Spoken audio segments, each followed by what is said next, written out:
जोरावरती भगवा फडकवणार हे काळ्या दगडावरची रेग आहे। हे मुंबईकरांचा आशीर्वाद आहे आणि त्याच्या आशीर्वादामुळे आदरणीय एकनाथ शिंदेजी यांच्या लोकप्रियतेमुळे या महाराष्ट्रात आणि मुंबईमध्ये शिवसेनेच्या साथीने भारतीय जनता पार्टी आणखी शिवसेना महानगरपालिकेत बसू आणि एक उत्तम कारभार करू। आणि दुसरी गोष्ट म्हणजे या मुंबई महानगरपालिकेला या देशामध्ये आणि जगामध्ये एक उच्च स्थान आम्ही मिळवून देऊ। जी जी काही कामं गेल्या 25-30 वर्षांमध्ये रखडलेली आहेत ती कामं आम्ही मार्गी लावू आणि मुंबईकरांचा जो एक एक रुपया कररूपाने 80,000 करोड रुपयाच्या स्वरूपामध्ये मुंबई महानगरपालिकेमध्ये जमा होत असतो त्याला न्याय देऊ।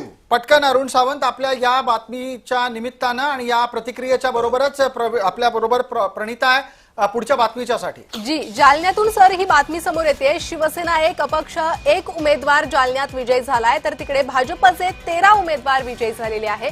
जालन्यातून भाजपसाठी दिलासादायक बातमी, शिवसेनेनं ही विजयाचं खातं उघडलेलं आहे। शिवसेनेचा एक उमेदवार विजयी झालाय, अपक्ष एक उमेदवार विजयी झालेला आहे।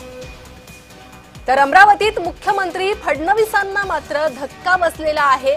काय ते पाहूयात। फडणवीसांचे मामे भाऊ विवेक कलोती पराभूत झालेले आहे। अमरावतीत मुख्यमंत्री देवेंद्र फडणवीसांना धक्का, देवेंद्र फडणवीसांचे मामे भाऊ पराभूत झालेले आहे। फडणवीसांचे मामे भाऊ विवेक कलोती हे पराभूत झालेले आहे। तर अमरावतीतही भाजपनं मोठी ताकद लावलेली होती। सुरुवातीला स्वाभिमान पक्षासोबत मिळून प्रचार केला, मात्र त्यानंतर काही ठिकाणी तू मेमे झाली, एकमेकांवर टीका टिप्पणी झाली आणि आता अमरावतीतून महत्त्वाची बातमी, मुख्यमंत्री फडणवीसांना धक्का, त्यांचे मामे भाऊ विवेक कलोती पराभूत झालेले आहे।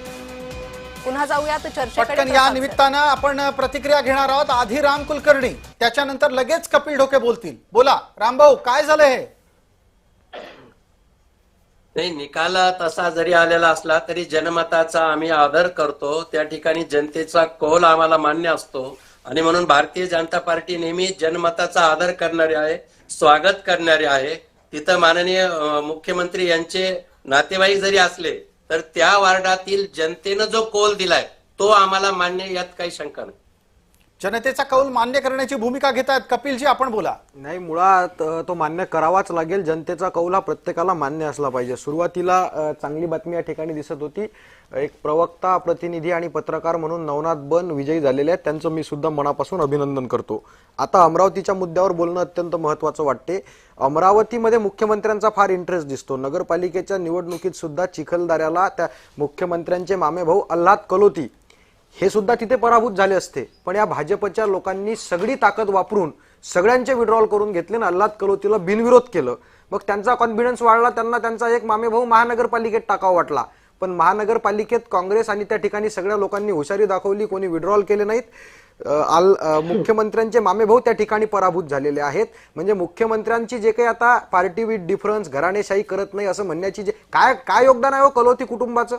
अमरावतीतल्या सगळ्या निवडणुकांमध्ये ते दावा करण्याचा प्रयत्न करतात केवळ मुख्यमंत्र्यांचे नातेवाईक आहेत म्हणून, पण लोक त्यांना जागा दाखवतात, हे आपण लक्षात घेतलं पाहिजे। एक मिनिट द्या। जी जी जी, आता माझ्यासोबत, मला पण जायचं आहे लगेच म्हणून सांगतो, आता माझ्यासोबत इथे अरुण सावंत सर सहभागी झालेले आहेत, माझे चांगले मित्र आहेत, मार्गदर्शक आहेत। सावंत सर, मुंबईच्या जनतेनं खरी शिवसेना कोणती असा आता काहीतरी निष्कर्ष